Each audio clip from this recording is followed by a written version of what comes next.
Bonjour à tous et bienvenue sur le podcast J'ai l'œil du tigre. Je suis Claire, la muséographe et scénographe de Fun in Museum.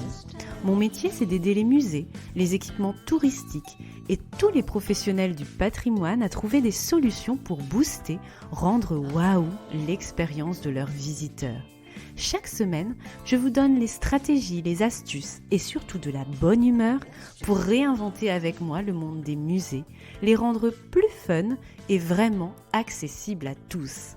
Alors mettez-vous à votre aise, installez-vous confortablement et c'est parti pour l'épisode du jour.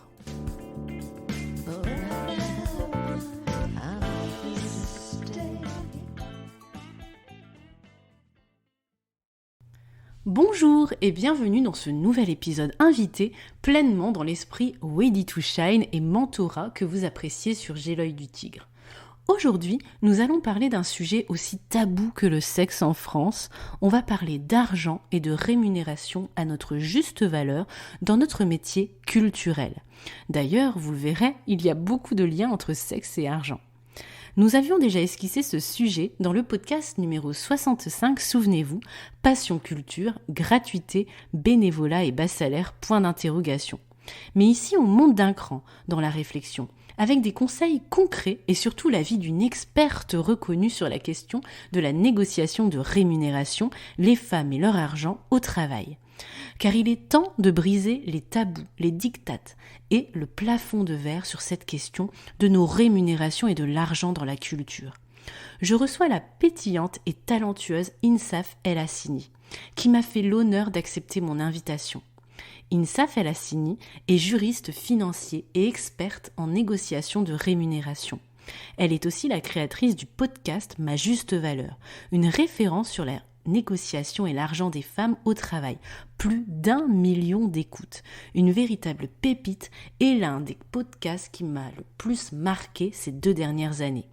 Elle dirige également Ma Juste Valeur, une entreprise de coaching créée dans le prolongement du podcast. Elle y accompagne des femmes déterminées à obtenir une rémunération et une carrière à leur juste valeur. Tout est parti d'une inégalité salariale qu'elle a vécue il y a près de 10 ans. Ça vous parle, non ? Suite à cette expérience, elle s'est dit « Plus jamais ça, pas seulement pour moi, mais pour les autres femmes aussi. » Ma Juste Valeur était née. Elle cumule aujourd'hui un job salarié à plein temps et son activité entrepreneuriale avec la société Ma Juste Valeur. Elle est aussi devenue la référence sur le sujet que nous allons parler aujourd'hui. Elle a quadruplé son salaire en 10 ans. Elle a obtenu 2 augmentations de rémunération durant ses congés maternité. Elle a une boîte rentable aussi. Vous pensez que Insaf est une superwoman ? Elle nous dit que non. Insaf a surtout su développer une méthode qu'elle vous livre dans ses formations et coachings, mais aussi dans son ouvrage sorti en janvier dernier, 2023, Haute une citoyenne avec Héloïse Boll, d'Oseille et compagnie. Ce livre est une pépite où toutes les femmes peuvent se retrouver, quel que soit son âge, son statut, la tranche de vie où on se trouve. Je l'ai dévoré et je vous le conseille à 1000% les yeux fermés. Dans cet épisode, nous parlons avec Insaf de comment valoriser son travail dans un secteur où la gratuité, le bénévolat, les stages, les contrats précaires sont préférés. Comment négocier sa rémunération dans un secteur où il existe une forte précarité et davantage de demandes que d'offres ? Comment faire face à la pression des employeurs, face à ce contexte concurrentiel ? Solidarité entre candidats, non-dépassement d'une fiche de poste, limite du multicasquette. Comment faire quand les emplois sont sous-catégorisés par rapport au niveau d'études ? Salariés, freelance ou entrepreneuse dans la culture, vous allez trouver des réponses à ces questions. Retrouvez tous les liens, livres, podcasts, formations, réseaux sociaux d'Insaf dans la description de l'épisode. Et je vous laisse découvrir notre passionnante et utile, je l'espère, pour vous, conversation. Haute une citoyenne, ma juste valeur, avec l'œil du tigre. Bonjour Insaf, bienvenue sur le podcast J'ai l'œil du tigre. Alors, comment vas-tu aujourd'hui ? Écoute, je vais très bien et je suis ravie d'être ton invitée, Claire. Merci beaucoup. Donc, je te remercie infiniment de ta présence ici. Je suis vraiment très émue de te recevoir car je t'admire beaucoup dans toutes les actions que tu mènes et les valeurs que tu défends, comme la liberté financière des femmes, la capacité de chacune d'avoir une vie où on peut tout avoir, l'argent, un travail passionnant, une vie de famille et amoureuse épanouie, sortir un livre et se challenger et se donner le droit de vivre sa meilleure vie. Donc merci pour tous les messages que tu envoies et les préjugés finalement, pour faire tomber certains préjugés à ce niveau. Donc je t'ai découvert sur le podcast Business d'Aline Bartoli, Je peux pas, j'ai business. Je me souviens très bien parce que c'était un lundi de janvier 2021 à la rentrée. J'étais en train d'écouter l'épisode sur les tarifs et la valeur de ses prestations en tant qu'entrepreneur et je décollais en même temps les autocollants de Noël que mon fils avait collés un peu partout sur la baie vitrée de ma salle à manger. Et c'est vraiment un moment qui m'a marqué, car en t'écoutant, j'ai reçu une véritable claque. J'ai eu une prise de conscience, comme un moment de lucidité qu'on a parfois comme ça, où on ouvre les yeux comme ça, sur mes difficultés depuis toujours à me vendre à ma juste valeur, quel que soit le statut que j'avais occupé, que ça soit lors de ma carrière de salarié, lorsque je suis devenue cadre et ensuite entrepreneuse. Et je me souviens avoir écouté d'une traite la même semaine tous les podcasts Ma Juste Valeur et j'ai trouvé des réponses à mes questions, à mes difficultés et surtout du réconfort. Et ce réconfort, ce soutien, on le retrouve très bien dans ton livre, je trouve, Autune citoyenne, donc qui est sorti en janvier 2023 et moi je l'avais précommandé un petit peu avant et dont on va parler aujourd'hui sur le podcast. Alors je l'ai adoré, il devrait se retrouver dans toutes les bibliothèques, je te l'ai dit en off, c'est vraiment sincère et merci pour cette pépite avec ta collègue Héloïse Boll que j'ai découverte aussi à cette occasion aussi et donc avec un nouveau podcast à écouter. Avant de rentrer dans le vif du sujet INSAF, j'aimerais que tu nous dises quelle est ta mission dans la vie, ce qui t'anime, notamment en lien avec la sortie de ton livre Autune citoyenne et ton podcast Ma Juste Valeur à 1 million d'écoutes. Alors je ne sais pas si j'ai une mission de vie, parce que c'est vrai que ce terme-là, je trouve qu'il a été très galvaudé. Et que voilà, il y a plusieurs personnes qui sont dans cette recherche effrénée de donner un sens à leur vie. Moi, je pense qu'on est vraiment quitte à passer pour quelqu'un d'un peu perché, mais c'est pas grave, j'assume, je suis authentique. Je pense que si la vie nous a mis, si on est arrivé dans ce monde-là, si à un moment donné on est là sur cette terre, c'est parce qu'on a tous quelque chose à accomplir et ne serait-ce que de vivre sa meilleure vie, tu vois, et faire en sorte qu'on soit la meilleure version de nous-mêmes, qu'on soit des rôles modèles pour notre entourage, pas besoin d'être un rôle modèle pour la terre entière, ne serait-ce que des bons parents en étant des bons rôles modèles. Et voilà, être heureux et montrer que le bonheur c'est possible, déjà c'est une super mission de vie, je trouve. Oui, complètement. Oui, et puis les missions dans la vie, la mission dans la vie, elle évolue énormément aussi en fonction de nous, parce qu'on est des êtres qui évoluent. Donc évidemment, ça fluctue aussi à ce niveau-là. Absolument. Mais pour en revenir à ce que tu disais, et pour faire un parallèle avec le livre, il est certain qu'il y a eu un avant et un après l'expérience d'inégalité salariale. Il y a 10 ans, ma vie a shifté. Et il y a 10 ans, je me suis dit, à peu près 10 ans, on n'a pas tout à fait fêté les 10 ans, donc on est presque là. Mais il y a une dizaine d'années, ma vie a shifté et je me suis rendu compte que j'avais un message à porter, que je voulais le porter à ma manière. À l'époque, il n'y avait pas beaucoup, voire personne qui portait ce message-là. Que certainement, moi, j'étais suffisamment décomplexée pour le faire quand d'autres ne l'étaient pas.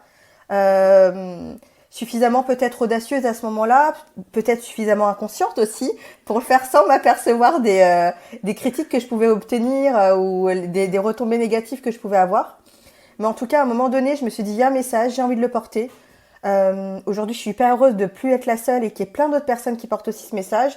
Et je me dis, si moi, avec ma petite action, je peux faire en sorte d'impacter la vie, ne serait-ce que d'une seule femme, une seule, et me dire que grâce à ce qu'elle a entendu, ce qu'elle a lu, ce qu'elle m'a vu vivre aussi, va lui permettre à elle d'améliorer sa vie, j'ai tout gagné. Et tu vois, moi, le fil d'Ariane dans tout ce que je fais, c'est de me dire, INSAF, quand je vis des difficultés, ou à l'époque où je vivais cette difficulté d'inégalité salariale, je me disais, INSAF, qu'est-ce que tu aurais voulu entendre à ce moment-là ? Qu'est-ce qui t'aurait apporté du réconfort ? Mais pas que aussi. Qu'est-ce qui t'aurait permis aussi de sortir de cette situation-là sans te culpabiliser, sans te sentir humilié, sans te sentir rabaissé, etc. Mais plutôt empouvoiré. qu'est-ce qui aurait pu te donner la force pour arriver à dépasser cette épreuve et en faire un marchepied pour tes futurs succès? Alors, justement, première question que je voulais te poser dans ce podcast invité, où on va bien sûr parler de négociation de rémunération, qui est quand même ton expertise, et d'argent pour les femmes. Donc, on parlera un petit peu plus aux auditrices aujourd'hui dans ce podcast, et aussi d'ailleurs dans 15 jours. Donc, comment valoriser son travail dans un secteur où la gratuité, le bénévolat, les stages, les contrats précaires sont préférés?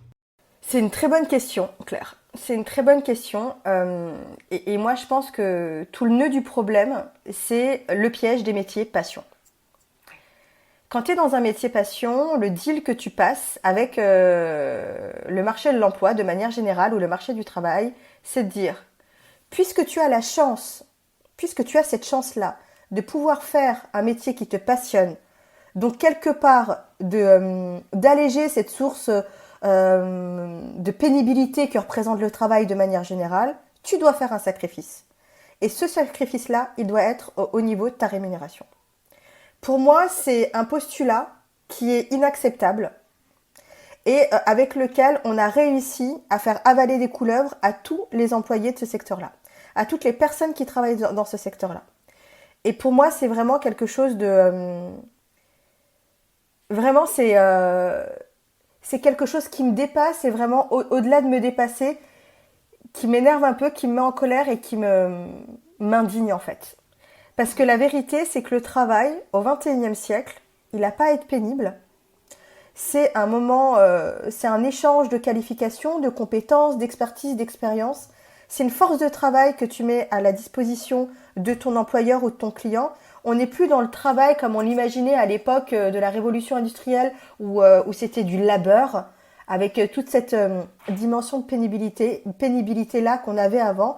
Aujourd'hui, on est dans un travail où c'est de la valeur qu'on échange. On fait un ouvrage, surtout encore plus vous, dans le domaine culturel. Et le fait d'utiliser cette notion-là de pénibilité pour pouvoir grappiller et faire travailler gratuitement des gens, grappiller des sous et faire travailler gratuitement des gens, à leur désavantage, je trouve que c'est... je trouve vraiment que c'est d'une malhonnêteté qui est inacceptable pour moi. Oui, c'est vrai qu'en plus on est dans beaucoup d'autres métiers de service, on est dans l'accompagnement intellectuel, et c'est vrai quand on fait des prestations intellectuelles, c'est assez fumeux, on a du mal à quantifier. Moi je sais que par exemple j'ai 2 métiers, j'ai le métier de muséographe où c'est être scénariste d'exposition, et j'ai un métier plus technique qui est celui de scénographe où je vais faire des plans sur des logiciels super compliqués, etc. Je vais faire des budgets, des plannings, et qui est souvent un métier même plus masculin, je dirais. Et c'est vrai que défendre la valeur de ces 2 métiers, et même de les tarifer, c'est très différent. Et je pense que aussi, dans tous ces métiers aussi intellectuels, et notamment pour la culture où l'argent, il est quand même très souvent tabou, du coup, on a des terrains glissants multiples, je dirais, pour on puisse s'engouffrer dans du bénévolat, de la gratuité, et souvent même beaucoup de chantage, parce que justement, on nous fait comprendre que c'est génial de travailler avec des tableaux, des machins, de voyager, que c'est très sympa, et donc du coup, le côté sympa et passion, en effet, ça nous dédouane d'avoir une juste rémunération par rapport à un niveau d'études, etc. D'autant plus qu'en réalité, c'est un secteur d'activité qui draine beaucoup d'argent, en fait, la culture. Oui, c'est terrible. Donc, tu vois, autant on aurait été dans un secteur d'activité qui est vraiment compliqué d'un point de vue financier, pourquoi pas? Vraiment, pourquoi pas? On peut comprendre, voilà, tout le monde fait des efforts, c'est une difficulté, il y a des difficultés financières qui sont présentes, qui sont certaines, pourquoi pas? Mais là, on sent bien que la valeur, l'argent, les finances sont dans les mains d'une poignée de privilégiés qui détiennent vraiment ce pouvoir-là financier et qui ne le redistribuent pas comme ils devraient le redistribuer. C'est ça le fond du problème, en fait, de ce secteur-là. Et de tant d'autres aussi, hein. Il n'y a pas que la culture. Oui, complètement. Alors moi, j'aime beaucoup dans ton livre avec Héloïse, vous avez vraiment le sens de la formule, je trouve, et tu compares le fait de ne pas être rémunéré à sa juste valeur au proxénétisme. Il y a Ouais. d'ailleurs pas mal de liens entre le sexe et l'argent. Moi, j'aime beaucoup, c'est très péchu.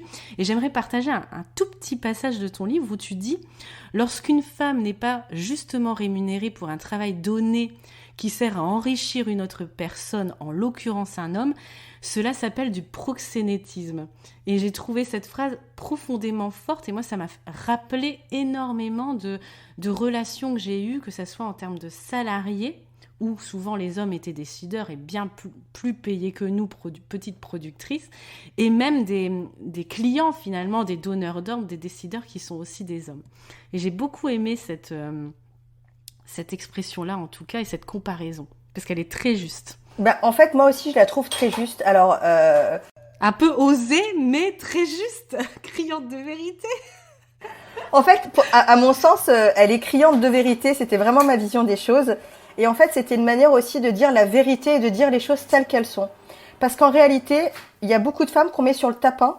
Mais quand je dis qu'on met sur le tapin, c'est vrai, il y a beaucoup de femmes qu'on met sur le tapin sans pour autant qu'elles vendent des prestations sexuelles. Tu vois ce que je veux dire ? Tout ce que je veux dire, c'est qu'on n'est pas obligé d'être une travailleuse du sexe pour être sur le tapin, en fait.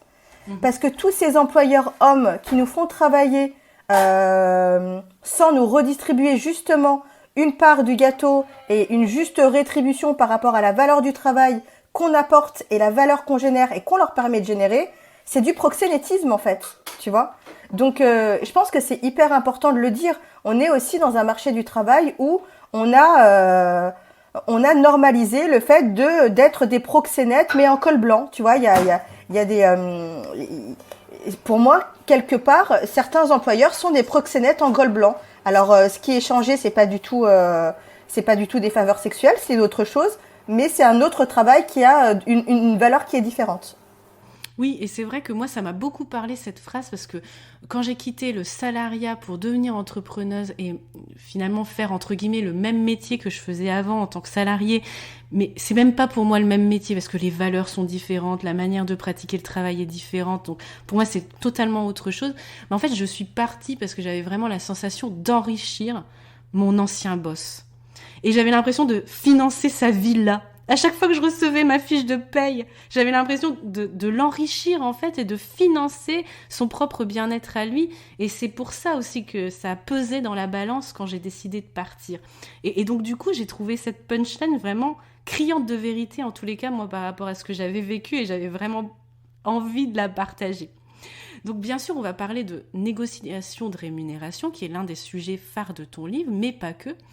Et j'aimerais que tu nous donnes quelques petits conseils de mise en appétit sur le podcast avec la question suivante. Comment du coup négocier sa rémunération dans un secteur où il existe une forte précarité, notamment gratuité, etc., bénévolat, et davantage de demandes que d'offres ? Comment on fait ? Parce qu'on est un peu coincé, quoi. C'est une très bonne question. C'est une très bonne question, Claire, parce que dans d'autres secteurs d'activité, j'aurais pu te dire que l'argent est une conséquence et que l'argent est la conséquence un peu de la valeur que tu te donnes à toi-même. Donc il faut vraiment travailler dans un premier temps sur le fait que tu assumes le fait que tu as une valeur et ce travail-là passe par le travail factuel et rationnel que je partage avec la méthode que j'enseigne qui est la méthode Ma Juste Valeur. Dans le secteur culturel, il y a une strate de difficulté supplémentaire parce qu'en réalité, on est sur un marché qui est hyper tendu, où l'offre et la demande ne sont pas équilibrées, il y a plus d'offres que de demandes, il y a plus de demandes que d'offres, pardon. Et donc, du coup, il y a un rapport de force naturel qui s'est mis en place et qui fait que on est un peu dans cette, pour schématiser les choses, on est un peu dans cette démarche du apprendre ou à laisser. C'est ça. C'est ça ou c'est pas autrement. En tous les cas, pour le salariat. Ce qui n'est pas le cas pour quand on est comme moi prestataire de services où on va travailler pour rénover un musée ou créer une exposition, ou moi par exemple dans ma configuration on vient me chercher pour tel ou tel projet, donc j'ai le pouvoir aussi de dire non par rapport à ma valeur sur le marché du travail. Mais c'est vrai qu'en tant que salarié, il y a énormément de gens qui postulent, souvent qui sont surdiplômés par rapport même au poste qu'on propose. Mouton à 5 pattes avec des pois verts et multicolores, quoi, c'est vraiment ça qu'on cherche. Et c'est vrai que du coup, on on est souvent obligé un peu au bord du précipice en se disant, en fait, je prends ça ou sinon, je vais pointer à Pôle emploi, quoi. Oui, oui, c'est tout à fait ça. On est un peu dans le take it or leave it. Et puis au final, même si c'est plus prononcé à mon sens chez les salariés, comme tu le dis justement, ça l'est un peu moins quand tu es entrepreneur ou quand en tout cas tu travailles à ton compte. La vérité, c'est que quand tu débutes à ton compte, t'es un peu dans le même système, enfin, tu tombes un peu dans le même écueil. C'est-à-dire que quand tu débutes et que tu es à ton compte, la première chose qui te prend aux tripes, c'est l'anxiété financière. Oui, c'est vrai. Et le fait de, du coup, faire l'erreur de fixer un tarif, comme tu le dis dans ton livre, un peu au doigt mouillé, et finalement un tarif qui est très bas. Moi, c'est vrai qu'entre mon démarrage d'activité en 2016 et aujourd'hui, j'ai quasiment doublé mon prix au tarif jour, ce qui est énorme. Mais en fait, parce qu'au début, quand tu te lances, t'as peur en fait de pas avoir de clients, t'as peur de te dire, en fait, je démarre, et on dirait que tout ce que t'as appris avant, c'est comme si que ton compteur était à zéro et que voilà, t'avais pas telle ou telle compétence. Et c'est vrai que c'est difficile en fait, cette espèce de valeur d'entrée, elle est difficile à fixer, qu'on soit entrepreneur dans la culture ou qu'on soit même salarié. Parce que clairement, moi j'ai passé des recrutements pour postuler à certains postes dans le secteur public de la culture, et en fait on peut même pas en fait quasiment parler de rémunération d'entrée. En fait, c'est un sujet qui est évacué. Comme si ça n'avait pas son importance, comme tu le dis très bien dans ton livre. En fait, en fait, je pense que, à mon sens, les soucis que tu rencontres quand tu te lances en tant qu'entrepreneur, en tout cas quand tu te lances à ton compte, que tu sois entrepreneur ou freelance d'ailleurs, c'est que quand tu es salarié, tu as un cadre. Et le cadre dans lequel tu es, tu te reposes un peu dessus et tu laisses un peu à ton employeur décider quel est ton juste prix, quel est ton juste salaire, quelle est ta juste rémunération. Quand tu deviens, quand tu quittes le salariat pour rejoindre le freelancing ou l'entrepreneuriat, tu n'as plus ce cadre-là. Donc c'est à toi de décider combien tu vaux. Quelle est la valeur de ton travail? C'est à toi de fixer tes prix, c'est à toi de mettre en place la politique tarifaire, etc.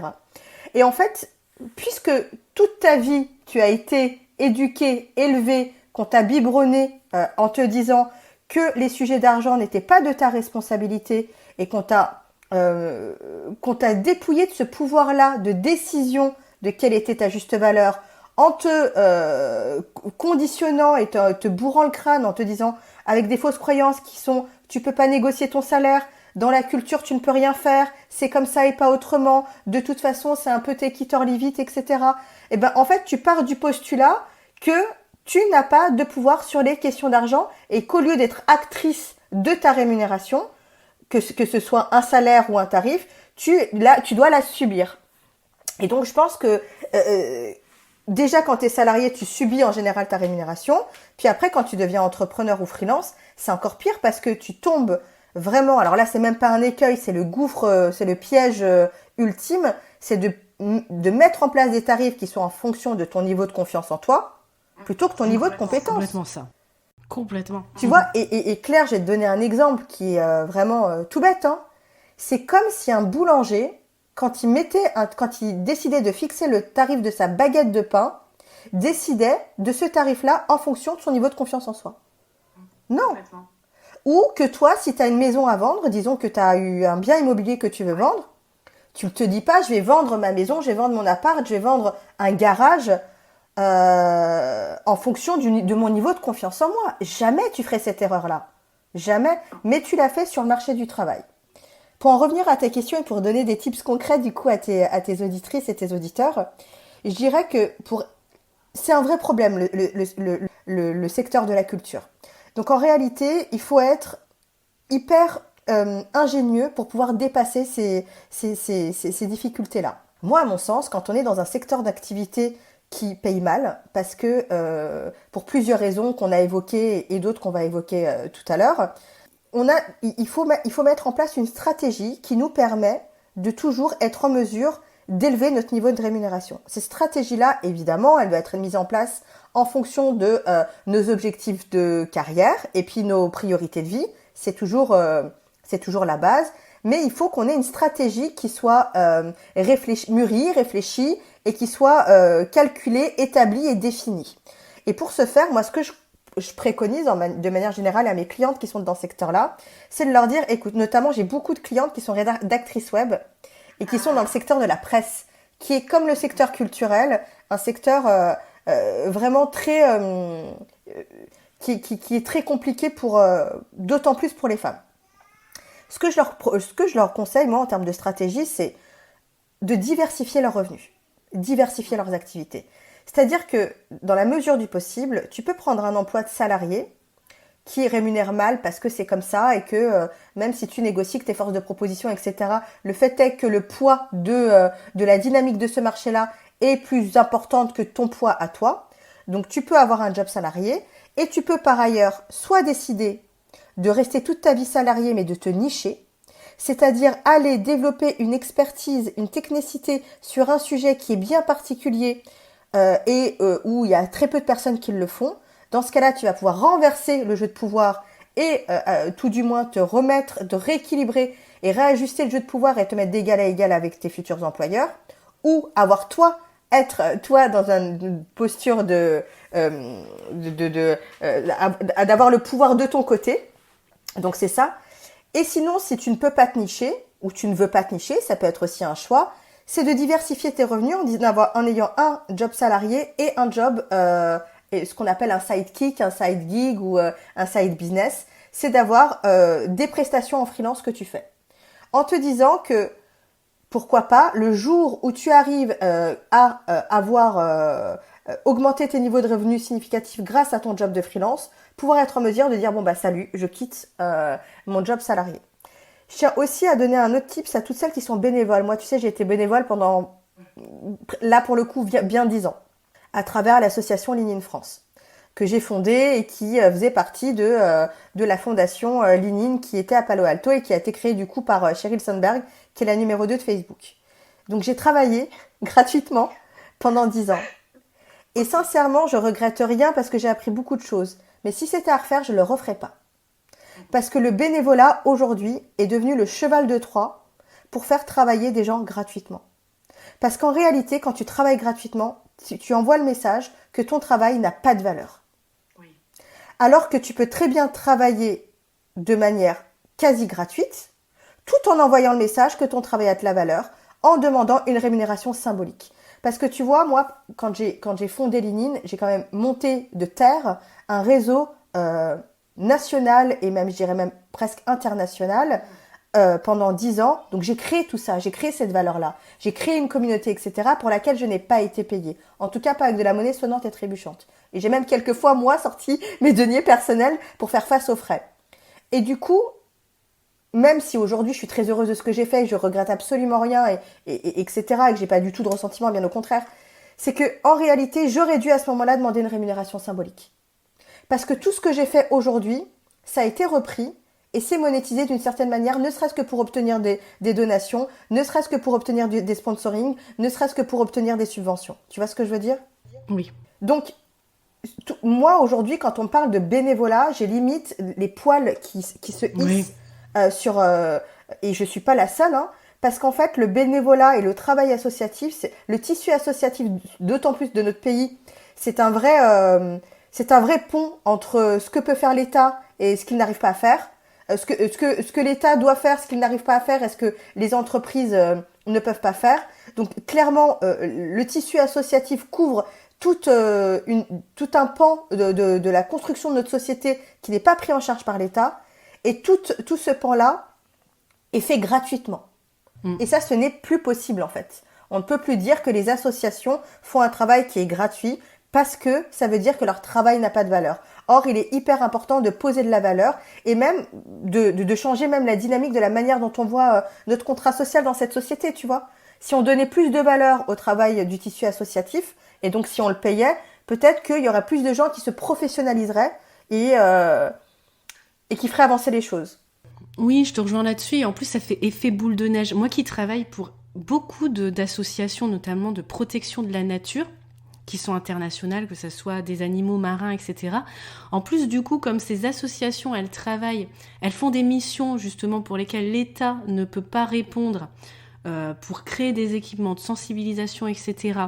et qui font appel ensuite à des prestataires entrepreneurs pour travailler pour eux, du coup, on a un espèce d'effet entonnoir. C'est oui, vous voyez, nous, on n'est pas payé pour le faire, donc vous allez devoir travailler pour moindre de la valeur que pour un autre projet, je sais pas, un grand groupe ou je sais quoi. Donc il y a un effet d'entretien en fait de cette précarité et de jeu de pouvoir, et je trouve ça extrêmement dangereux. Et moi souvent quand les associations me disent que je dois baisser le prix de mes prestations parce que c'est pour entre guillemets la bonne cause, souvent je leur explique que que je ne le ferai pas parce qu'en fait mon travail a de la valeur, ou bien on peut trouver des terrains d'entente sur un accompagnement qui est moindre ou plus rapide, parce qu'en fait j'essaie d'aller au travers justement de ces dictates en fait qui créent un climat économique qui est défavorable pour tout le monde finalement en fin de chaîne. Bien sûr, et qui s'entretient. Et moi, j'aime beaucoup ce que tu dis, Claire, quand tu dis j'essaie de trouver des solutions, des alternatives.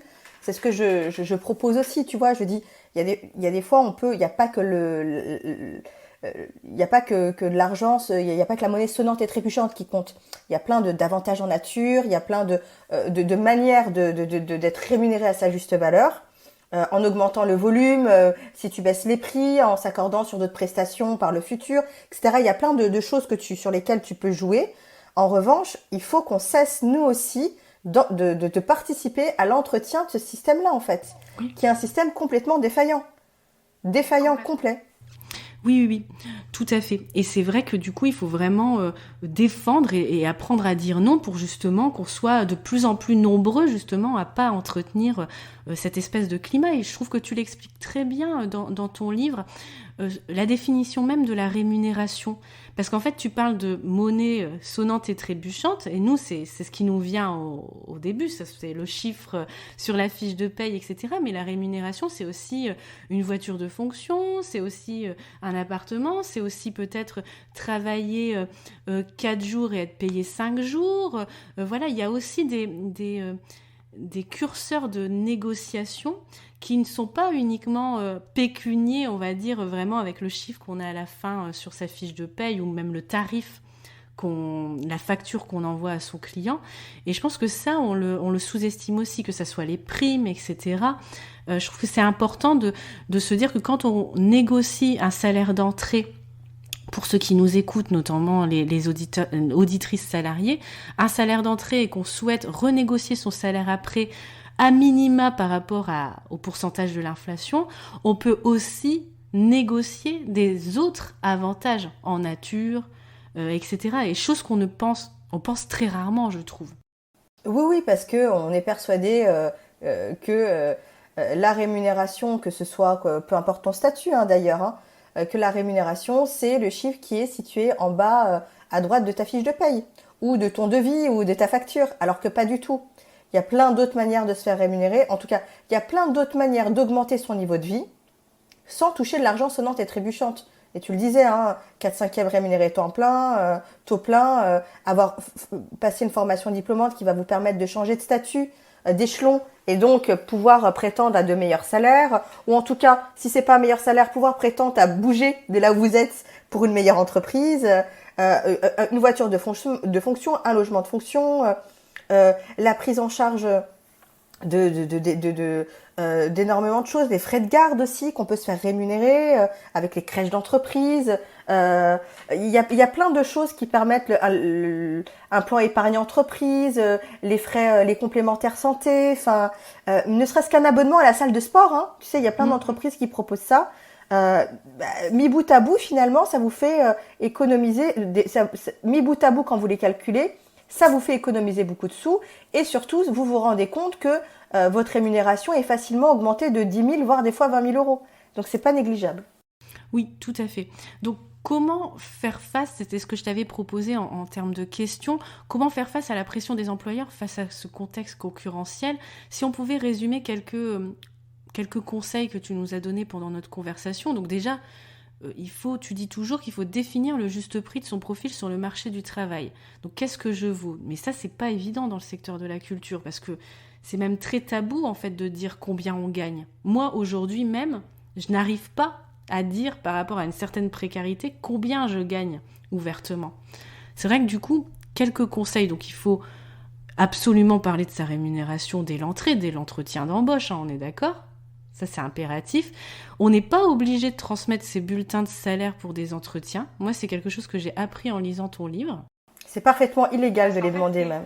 Parce qu'en fait, c'est automatique en fait dans le secteur culturel. Et moi, je te dirais même que quand on répond à un marché public dans le secteur culture, moi, ça m'est déjà arrivé, bon, qu'on me demande mon casier judiciaire, passe encore, mais qu'on me demande aussi ma fiche d'impôt sur le revenu. Donc avec le salaire de mon concubin. Non mais alors là, moi je tombe des nues. Et même moi, à chaque fois, je me dis, mais qu'est-ce qu'ils vont me faire ? Mais ils n'ont pas le droit, enfin. Envoyer une photo de mes fesses. Moi, des fois, c'est ça que je me pose la question quand on voit la liste. Mais c'est complètement dingue. Ah non, mais franchement, c'est dément. C'est dément. Alors, autant les bulletins de salaire, je m'y étais habituée, mais maintenant, la fiche d'imposition, je suis désolée, mais là, je dépose les armes. Même je m'étais dit, mais qu'est-ce que telle collectivité doit savoir avec qui je vis, combien j'ai d'enfants à charge et combien gagne mon concubin et est-ce que j'ai un appartement que je défiscalise ? Qu'est-ce qu'il a besoin de savoir ça ? Mais et surtout, moi, je trouve que transmettre ces bulletins de salaire quand on passe un entretien d'embauche, c'est en fait vécu comme une obligation et en gros, si tu mais pas cette espèce de grosse liasse, bah en gros, en fait, on te reçoit pas, en fait. Alors, moi, j'ai beaucoup étudié la question des bulletins de salaire. Alors, les bulletins de salaire, c'est une donnée qui est confidentielle, d'accord ? Pourquoi c'est une donnée qui est confidentielle ? Parce qu'au-delà de la rémunération que vous percevez, au-delà de donner de la visibilité sur la rémunération que vous percevez, il y a des informations sur votre classification, il y a des informations surtout sur votre ancien employeur. Donc, avant de transmettre votre bulletin de salaire, assurez-vous, mesdames et messieurs, que votre employeur est d'accord. Parce qu'il y a plein d'informations du précédent employeur. Bien sûr. Donc, de manière générale, normalement, les bulletins de salaire ne doivent pas être, demandés comme une condition sine qua non pour envisager votre candidature. C'est illégal. Clairement, c'est illégal. Maintenant, la brèche dans laquelle les recruteurs et les employeurs se sont engouffrés, c'est de dire, on les demande, on les sollicite, maintenant libre à eux de les donner ou pas. Et en général, comme tu n'es pas au courant que c'est une donnée qui est personnelle, confidentielle, qui est couverte par la RGPD, la réglementation RGPD sur les données personnelles, bah tu les transmets. Ça, ce qui permet à l'employeur ou au recruteur d'avoir de la visibilité sur ton actuel salaire et de niveler ta rémunération par le bas. En disant, bah, attendez, vous êtes payé, j'imagine 10, là on vous propose 12, bah, vous devriez être contente quand même. Mais ce que toi t'oublies, c'est que ta valeur sur le marché, elle est 38 en fait. Oui, puis elle date de peut-être plusieurs années si tu n'as pas renégocié ton salaire régulièrement tous les ans comme tu le conseilles finalement. Exactement. Ne serait-ce pour s'aligner avec l'inflation qui en plus, là en janvier 2023, est énorme. C'est justifié en fait parce que sinon tu perds de l'argent et tu t'appauvris au fur et à mesure des années de ton contrat. Exactement. Donc moi, ce que j'invite à faire, c'est, sans entrer dans un conflit évidemment, de répondre poliment à l'employeur en lui disant « Vous n'êtes pas sans savoir que cette pratique est illégale de demander les bulletins de salaire. Si vous avez besoin d'informations sur ma précédente qualification ou mon échelon, etc. » Parce que c'est aussi une manière de vérifier les informations que tu as données, tu vois, et de s'assurer que tu n'es pas une menteuse ou un menteur. Voilà, qu'il n'y a pas de mensonge. Tu n'as pas gonflé les choses, etc. Ou maquillé, etc. Donc c'est de dire, si vous avez besoin d'informations sur mon échelon, etc., n'hésitez pas à me transmettre vos questions et j'y répondrai. S'ils insistent encore pour te demander ton bulletin de salaire, tu peux leur donner ton bulletin de salaire, mais en ayant biffé, c'est-à-dire enlever le nom de l'employeur, biffer toutes les informations qui te semblent sensibles. Et puis si te reviennent en disant oui, mais nous on aurait voulu avoir votre bulletin de salaire sans que vous ayez biffé toutes ces informations-là. N'hésitez pas à leur dire, écoutez, moi je suis très embêtée par votre demande, ça me rend parfaitement inconfortable parce que déjà c'est des données qui sont confidentielles et puis de deux, c'est des données confidentielles et des données personnelles de mon ancien employeur. Donc, mon ancien employeur n'est pas d'accord pour que je les communique de cette manière. Je pense que vous aussi, en tant qu'employeur, vous ne souhaitez pas que vos informations soient divulguées comme ça au tout venant. Donc, encore une fois, si vous avez besoin d'informations, je suis ravie de vous les donner. En revanche, je ne peux pas vous fournir ce document-là. Maintenant, il y a un moment donné, je pense qu'il faut, nous aussi, les employés, qu'on arrête d'accepter ce genre de pratiques et qu'on les dénonce. Mais vraiment. Qu'on les dénonce et qu'on les explique, parce que je suis même pas sûre que certains recruteurs soient au courant, en fait. Mais que bien leur sûr qu'ils sont au courant, Claire. Mais bien sûr tu penses que tout le monde... mais évidemment qu'ils sont au courant, c'est leur job. Moi, je vis dans un monde des bisounours. Bah non, moi, le recruteur qui me dit je suis désolée, je suis pas au courant, j'ai envie de lui dire mais retourne sur les bancs de l'école. T'as eu ton diplôme dans un Kinder Surprise, c'est pas possible. Donc ne pas céder à cette pression-là, argumenter et bien expliquer pourquoi on ne le fait pas. Et puis si finalement on n'est pas reçu à un entretien à cause de ça, ben tant pis en fait finalement. Déjà si vous n'êtes pas reçu, malhonnête. Déjà si vous n'êtes pas reçu à un entretien par rapport à ça, vous leur faites une mise en demeure. Vous leur faites une mise en demeure. Parce qu'ils n'ont pas le droit de vous discriminer parce que vous avez refusé de donner vos informations confidentielles. C'est aussi dément que de dire je t'ai discriminé parce que tu n'as pas voulu faire d'analyse urinaire, Claire. Oui, d'accord. Donc okay. c'est un cas de discrimination. Ok. Donc vous leur faites une mise en demeure si vous avez envie de porter les choses et de fight back comme on dit. Mais en tout cas il faut refuser. Et je pense que et c'est pour ça que moi j'insiste vraiment sur ce point-là parce que le savoir c'est le pouvoir encore une fois. Et plus les gens vont être au courant et plus les gens vont dire non en collectivité, en masse, et plus ils vont arrêter ça. Arrêter cette pratique qui est une mauvaise pratique du marché du travail. Donc voilà, oser dire non et oser aussi, alors dire non évidemment sans forcément se mettre tout le monde à dos, se mettre l'employeur à dos ou le recruteur à dos, parce que des fois on est dans des situations où on a besoin du job. Enfin voilà, la réalité elle est là aussi. Mais le dire non, de dire non en argumentant de cette manière-là. Et sans oublier que si à un moment donné, vous vous rendez compte que pied au mur, c'est soit vous leur donnez vos bulletins de salaire, soit vous n'êtes pas recruté. Alors évidemment, j'ai donné, vous pouvez faire une mise en demeure, etc., etc. Maintenant, si vous êtes dans la situation, allez voir un avocat aussi. Si vous êtes dans la situation où vous avez besoin de ce job pour bouffer, clairement, prenez-le, mais n'y restez pas. Parce que c'est clairement un signe que votre employeur est toxique et qu'il est là pour profiter de vous et pour vous faire travailler à moindre coût. Oui, complètement. Et justement, ça fait une belle transition avec la dernière question que je voulais te poser. Comment faire quand les emplois qu'on nous propose sont sous-catégorisés par rapport au niveau d'études, ce qui est récurrent en fait dans le milieu de la culture, où on a des fiches de poste, souvent sans salaire indiqué, bien sûr, mais avec une liste de compétences longue comme le bras. Et souvent, on recrute en fait des personnes qui ont un doctorat et qui en fait, on les recrute à un niveau de rémunération, notamment niveau bac. Comment on fait dans ces situations-là ? Moi, c'était le cas dans mon ancien travail. J'avais un doctorat et j'étais dans une grille tarifaire niveau bac. Alors, merci aussi pour cette question. Je l'adresse dans le bouquin. Pour moi, c'est un signe que vous êtes face à un employeur qui est toxique. J'avais fait un post cette fin d'année sur ce type de pratique. Pour moi, en fait, c'est ces personnes-là qui sous-catégorisent les postes. Pour moi, c'est des prédateurs. Je vais utiliser des vrais mots. Ouais, c'était le cas. Pour moi, c'est des employeurs prédateurs qui sont conscients qu'il y a une certaine tranche de la population qui est en situation de vulnérabilité, parce que le marché du travail est tendu dans ce secteur-là, et qui sont juste bien décidés d'en profiter. Et du coup, moi, alors évidemment, je peux vous dire qu'il faut alerter l'employeur, lui dire que c'est inacceptable de demander de proposer une rémunération bac+2 ou même des fois le SMIC. Dans le secteur culturel, ça tourne très souvent autour du SMIC. Complètement. Oui. Ou juste légèrement au-dessus. Une rémunération SMIC pour un diplôme bac+10, un doctorat ou même bac+2 ou bac+5 ou avec 15 ans d'expérience. Mais la difficulté, c'est que encore une fois, comme le marché est tendu, vous allez être face à un employeur qui joue de son rapport de force et qui va vous dire, comme le pouvoir est entre ses mains, c'est comme ça ou c'est rien. Donc moi, en fait, ce que j'ai envie de dire vraiment à tous les acteurs et les actrices du secteur culturel, c'est s'il vous plaît, il faut que vous vous organisiez. Il faut que vous ayez une organisation professionnelle qui mette un holà à ce type de pratique. Parce qu'en fait, la difficulté, c'est que chacun est dans son coin à essayer de lutter, mais tout seul, on peut lutter, mais difficilement en réalité. Parce que vous avez toujours cette situation-là de vous dire « Ouais, mais si c'est pas moi qui prends le job, ils vont en trouver 10 autres qui font la queue. Oui. » Donc finalement, j'ai pas le choix. Donc bon an, mal an, vous y allez. Et c'est pour ça qu'en fait, il faut que vous vous rassembliez. Il faut qu'il y ait une organisation professionnelle qui dise « Non, je suis désolée, il y a des conventions collectives, il faut revoir les conventions collectives, il faut revoir les accords et dire ce type de pratiques ne sont plus acceptables. » Parce que sinon, on va tourner en rond pendant longtemps, finalement. Et on est dépendant du bon vouloir des employeurs du secteur.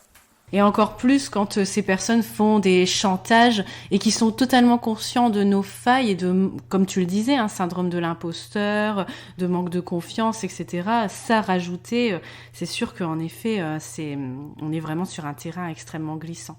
Et on est dans une toxicité des personnes complètement et qu'il faut fuir en fait. Moi je me souviens, mon ancien patron, il utilisait, donc il me disait... Il m'avait dit une fois, ça m'avait marqué. Et je pense que c'est là où j'ai ouvert les yeux et je me suis dit, en fait, il faut que je m'en aille parce qu'en fait, la carotte qui m'agite, c'est juste un mirage et en fait, ça n'arrivera jamais, ça changera jamais. Et on était vraiment dans la toxicité du gars, là, pour le coup. Parce qu'en fait, il me disait même, mais tu te rends compte, Claire, on vient du ruisseau tous les deux. Traduction... On venait de Denain, qui n'est pas non plus la ville la plus réputée de France, on va dire, puisqu'il est la ville la plus pauvre de France. Il me disait, tu te rends compte, on vient de Denain, on est des enfants d'immigrés tous les deux, d'origine ouvrière, donc c'est inespéré déjà que tu sois là. Et que tu te rends compte, je t'offre un travail. Donc du coup, tu dois accepter tout. Tu dois tout accepter. À la fois un bas salaire, à la fois ne pas récupérer des heures, à la fois tout en fait, et même une sorte d'harcèlement finalement qui s'est poursuivi bien après. Mais on est dans un contexte de chantage qui est même souvent très insidieux, qui est très mauvais, qui va même au-delà de devoir accepter un niveau d'études, parce qu'en fait on nous fait souvent comprendre qu'on a une chance inouïe en fait d'être déjà là à notre place, et souvent on a des recruteurs qui vont dans nos propres faiblesses et dans nos propres failles en fait qu'ils détectent pour justement avoir un pouvoir qui est encore plus fort sur nous. Clairement, Claire, on va pas se le cacher, si on devait faire un sondage et mettre et définir le pourcentage plutôt des employeurs qui sont toxiques, je pense qu'on prendrait tous une grande claque dans la figure. Parce que le nombre d'employeurs qui sont manipulateurs, qui, comme tu dis, vont chercher dans nos failles les plus profondes, avec comme objectif de nous faire travailler gratuitement. Que ça soit nos origines, notre syndrome de l'imposteur, et voilà qu'on vient d'un milieu où on se dit, le secteur de la culture, il y a beaucoup de noms à particules, il y a beaucoup de gens qui viennent de hautes familles, etc. Donc toi, t'arrives, t'as fait toute ta scolarité en ZEP, t'es un pur produit de la réussite scolaire, on va dire, et t'arrives là, en fait, tu te dis, mais qu'est-ce que je fous là ? En fait, c'est déjà... J'ai déjà changé toutes les statistiques, ne serait-ce d'être là et de gagner ma vie. Et en fait, c'est horrible parce qu'en fait, cette personne-là, elle est toxique et donc du coup, elle va utiliser ça. Et la seule, on va dire, acte qu'on peut faire, c'est de fuir parce qu'en fait, on peut rien faire face à des personnes comme ça. En fait, je pense que face à ces personnes-là, le meilleur, comme on dit, la meilleure attaque, c'est la fuite. Ou la meilleure défense, c'est la fuite. Je ne me rappelle plus exactement l'expression. Oui, c'est la fuite parce que de toute manière, vous allez vous épuiser. C'est des gens qui sont manipulateurs, qui sont toxiques. Tu sais, c'est ce que je dis un peu dans mon bouquin. Pour moi, c'est des employeurs toxiques, pervers, narcissiques, manipulateurs, qui n'ont qu'un seul objectif, c'est de vous faire travailler gratuitement jusqu'à l'épuisement. Et le jour où vous en pouvez plus parce que vous dites non... Oui, puis c'est un burn, moi ça finit en burn, clairement. Voilà, vous finissez brûlé ou vous finissez par ouvrir les yeux et vous dites non, vous devenez les méchantes et les personnes ingrates, etc. En fait, moi je fais ce parallèle-là. Un employeur toxique, c'est comme un plan cul toxique. C'est ça. C'est ça. Le mec ou la nana, vous pensez que... vous espérez qu'il s'engage avec vous, il vous fait miroiter l'engagement, l'histoire d'amour, tout ce que vous voulez. En réalité, là, il est là que pour une seule chose, vous ne le ferez pas changer d'avis et la relation ne va pas évoluer. Et vous baisez accessoirement. Prenez ce que vous avez à prendre à l'instant T, que ce soit de l'argent ou du plaisir, d'accord, en toute connaissance de cause, mais n'en faites pas une relation de long terme. Parce que il y aura qu'une seule perdante, ce sera vous. Lui ne sera jamais perdant. C'est vous la perdante. Oui, et puis quand tu changes et que tu décides de partir, c'est aussi là où tu peux redéfinir ta valeur, de reprendre le pouvoir justement sur ta rémunération d'entrée. Et puis souvent, quand on change de poste, c'est là où on peut justement augmenter ses revenus. Toi, tu as augmenté par 4 tes revenus en changeant en 10 ans. Moi, j'ai calculé du coup... En moins de 10 ans, ouais. J'ai calculé et par rapport à mes 2 statuts et Et en 8 ans, j'ai augmenté de 3,5, tu vois, je suis pas très loin finalement de toi. Et en fait, si j'étais restée emprisonnée dans du salariat et dans ce boogie-boulga de précarité, en fait, jamais j'aurais la vie que j'ai aujourd'hui. Jamais j'aurais la maison que j'ai, jamais j'aurais les biens, jamais j'aurais le confort de vie Jamais, ouais. mental et physique que j'ai aujourd'hui, finalement. Donc, parfois, il faut partir et puis aller voir si l'herbe est plus verte ailleurs, finalement. Oui, et puis de toute façon, c'est le seul moyen de faire des gros gaps, des gros bonds de salaire. Vous allez pouvoir rester, si vous restez 17 ans dans une entreprise, 5 ans, 10 ans, 20 ans, la réalité, c'est qu'on va pas vous augmenter de 10% toutes les années. C'est pas possible, même si vous êtes la personne la plus brillante de la Terre, même s'ils vous adorent, qu'ils sont extrêmement reconnaissants, il y a une réalité du terrain qui fait que on va certainement vous augmenter, mais pas à la hauteur de ce que vous pourriez espérer. Sauf si vous prenez des responsabilités à chaque fois et que effectivement vous passez d'employé à la top direction, quoi. Ouais, tu vois ce que je veux dire? Ouais. Le meilleur moyen d'augmenter son niveau de revenu et ses salaires, ou son tarif d'ailleurs, c'est d'avoir de nouveaux clients, parce que en réalité, le nouveau client, c'est comme le nouvel employé. T'as pris confiance en toi, t'as plus de courage, t'es plus solide sur tes appuis. Et comme tu dis, maintenant, les tarifs que tu fais et que tu pratiques, ils sont 2 fois les tarifs que tu pratiquais en 2016. 2 fois plus. Parce que je m'adresse pas aux mêmes personnes. Je pense que j'ai gagné aussi en confiance en moi. Et puis j'ai eu une espèce de une lucidité plus forte. Et je suis plus dans le factuel que dans l'émotion, finalement. Et puis moi, j'ai vraiment envie de dire aux gens quelque chose qui pour moi est très important, Claire. C'est que je suis pas une superwoman en fait. Je suis pas une magicienne. Si moi j'y suis arrivée, tout le monde peut y arriver. C'est-à-dire qu'il faut juste un peu de bon sens en fait et connaître les enjeux, les jeux et les enjeux de pouvoir. C'est quoi les règles du jeu? Une fois que vous les connaissez, tu vois, moi j'entends beaucoup de filles qui me disent, et de femmes, ou même d'hommes, qui me disent, tu sais, Insaf, moi je sais pas négocier, j'ai toujours été nulle. Mais non, arrête de dire ça. On ne t'a jamais appris. C'est comme si je te disais, Claire, moi j'ai toujours été nulle à faire un pavlova. Mais attends, moi on m'a jamais appris à faire de pavlova en fait. Donc effectivement, quand je vais essayer, je sais pas quoi mettre, je sais pas quelles sont les quantités, etc. Je vais faire un truc dégueulasse. Donc arrêtez de penser qu'il faut avoir bac+12, qu'il faut avoir le mental de Marie Curie et les biceps de Serena Williams et la confiance en soi de Beyoncé. Si Beyoncé arrive à se faire payer 24 millions d'euros pour poser sa voix sur des chansons et faire vous êtes capable de vous faire rémunérer justement. Alors, elle n'est pas arrivée à 24 millions du jour au lendemain. Il y a du travail, c'est certain. Moi aussi, je ne suis pas arrivée à mon niveau de rémunération du jour au lendemain, c'est certain.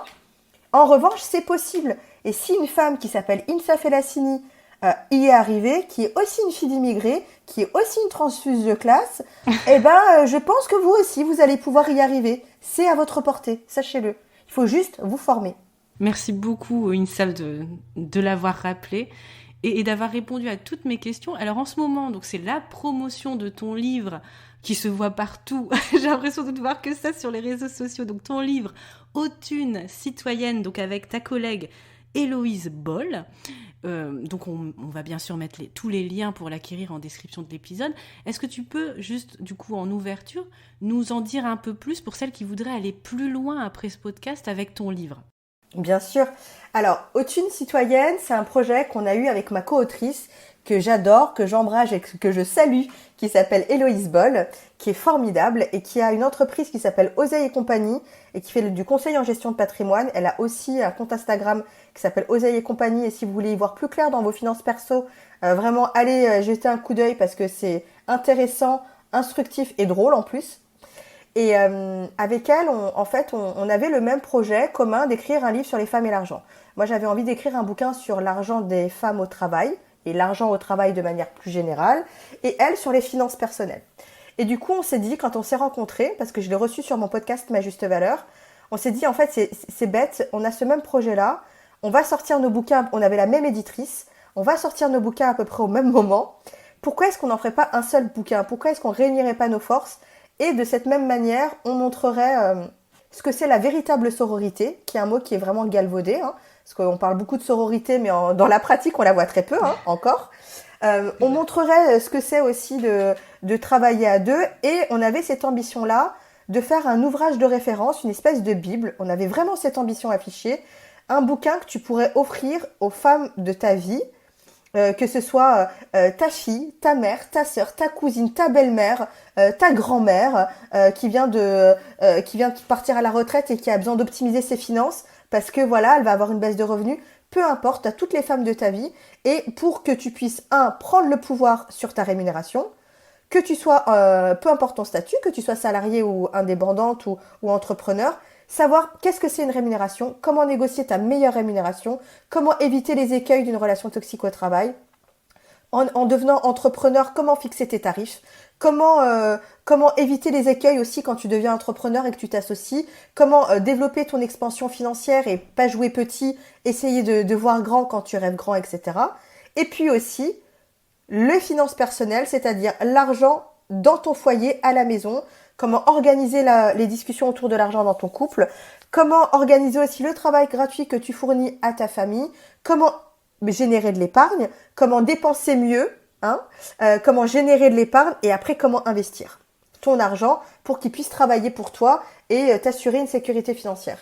Et du coup, c'est ce qu'on a fait. Oui, pari réussi en tout cas. Merci, c'est un manuel qui est très pratique, moi j'en suis hyper fière. Avec des exercices, des exemples de conversation aussi, je trouve, pour négocier sa rémunération avec les mails qui sont déjà pré-rédigés. Oui, des cas pratiques pour avoir des petits quiz aussi, pour savoir où est-ce qu'on en est, c'est top. En fait, vraiment, l'idée, moi, mon enseignement avec ma juste valeur, ma méthode, ma juste valeur, quand je l'ai mis en place, j'avais envie d'avoir quelque chose de très pratico-pratique. Parce que quand moi j'ai voulu renégocier ma rémunération, à l'époque, tout le monde me disait mais il faut avoir confiance en toi, lance-toi, vas-y. Mais concrètement, j'avais pas confiance en moi et je savais pas comment faire. Donc j'avais besoin, qu'on me tienne par la main et qu'on me dise quel mail rédiger, quel script de discussion utiliser, comment répondre à qui et à quoi, etc. Et en fait, c'est ce que j'ai fait après dans mon enseignement parce que c'est ce que je fais à travers mes coachings et mes formations. Et le bouquin, pour moi, c'était une évidence qu'il fallait que ce soit pas un essai, parce qu'il y en a des essais. Il y a des femmes hyper brillantes qui ont déjà parlé du sujet. Et je voulais que ce soit vraiment un manuel clé en main qui vous permette, après quelques pages, centaines de pages de lecture, de pouvoir reprendre le pouvoir sur votre argent. Oui, et c'est tout à fait ça. Moi, je trouve que c'est vraiment très réussi, donc je le recommande vraiment à 1000%. Achetez-le sans hésiter. Franchement, je pense que ça peut nous servir, quel que soit notre statut, quel que soit notre niveau et de confort, je dirais, avec l'argent. On va forcément trouver énormément de conseils, tant sur le plan pro, tant sur le plan perso dans cet ouvrage. Et justement, tu parlais des formations en e-learning pour les salariés et les entrepreneurs sur la négociation de rémunération. Est-ce que tu veux nous en dire quelques mots ? Parce que je pense qu'il y a beaucoup d'auditrices qui seraient intéressées par ces coachings. Oui, alors j'ai plusieurs niveaux de formation à ce sujet-là. En fait, je suis partie du postulat que l'école t'apprend un métier, mais t'apprend pas à gagner ta vie. Donc moi, j'ai décidé de prendre le relais, tout simplement.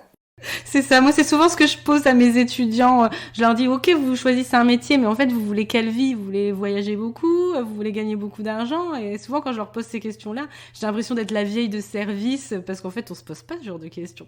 Ben non, parce qu'on nous amène pas à nous les poser en fait. C'est ça. Du coup, moi j'ai décidé de prendre le relais de l'école là-dessus et d'avoir tout un niveau d'enseignement qui est fait en fonction des revenus tout à chacun. Du niveau du besoin aussi tout à chacun, parce qu'on n'a pas toutes les mêmes tranches de vie, on n'est pas tout au même niveau aussi par rapport à ces questions-là, et qu'il en faut pour tout le monde. Donc évidemment, j'ai Haute Une Citoyenne, c'est les meilleurs 19,90 € que vous allez pouvoir investir. On est complètement d'accord.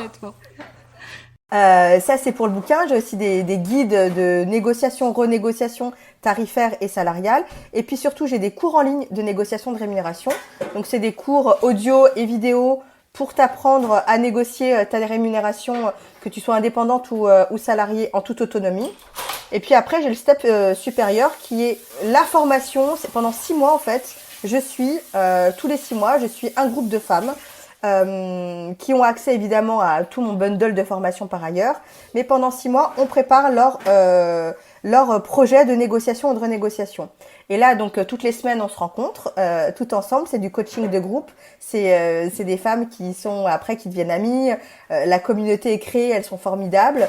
Et du coup, voilà, pendant 6 mois, je vous accompagne à peaufiner votre projet de négociation. Je vous accompagne à travers les scripts. Je suis toujours à votre disposition, etc.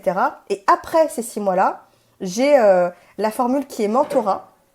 Une fois que tu as fini de négocier ta REM, etc., des fois, t'as pas envie de rester un peu comme ça sur le pas de la porte. Tu as envie de continuer l'expérience Ma Juste Valeur parce que c'est une vraie transformation.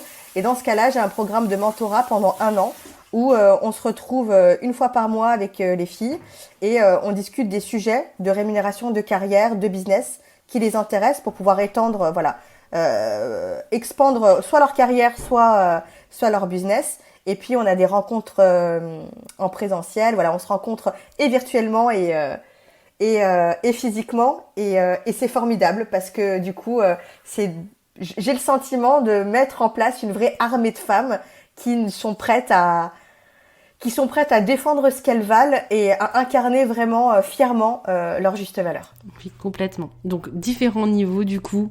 Le podcast Ma Juste Valeur, qui est lui totalement gratuit, qui a déjà plein de valeurs. L'ouvrage, les formations en e-learning, le mentorat, etc. Coaching avec toi. Ok, voilà. Parfait. Donc, il ne nous reste plus qu'à vous souhaiter, chères auditrices, chers auditeurs aussi, ne les oublions pas, une très belle matinée, après-midi, soirée, où que vous soyez. Partagez cet épisode, débattez, défendez, prenez le pouvoir sur votre argent, y compris quand on bosse dans la culture. On se retrouve dans 15 jours pour parler du guide pour un musée féministe cette fois, donc on reste encore dans le thème des femmes, musée féministe et inclusif, avec l'association Musée. Encore merci infiniment INSAF. À très vite sur J'ai l'œil du tigre. Merci à toi Claire, à très bientôt. Si tu as aimé ce que tu as entendu et que tu fais partie des 23% qui écoutent J'ai l'œil du tigre sur Apple Podcast ou une autre plateforme d'écoute qui te permet de me laisser un commentaire et des petites étoiles, 5 j'espère, eh bien je compte sur toi. C'est grâce à toi et à ce petit geste de quelques secondes que nous pourrons aider ensemble le podcast à se faire connaître, à le développer pour aider un maximum de personnes comme toi à faire avancer le monde de la culture et à rendre les musées plus fun et vraiment accessibles à tous. Ce podcast, ce n'est pas le mien, c'est le tien, celui de ceux qui veulent faire bouger les lignes du secteur culturel, le faire briller comme tous ceux qui y participent avec leur talent, leur passion et l'œil du tigre.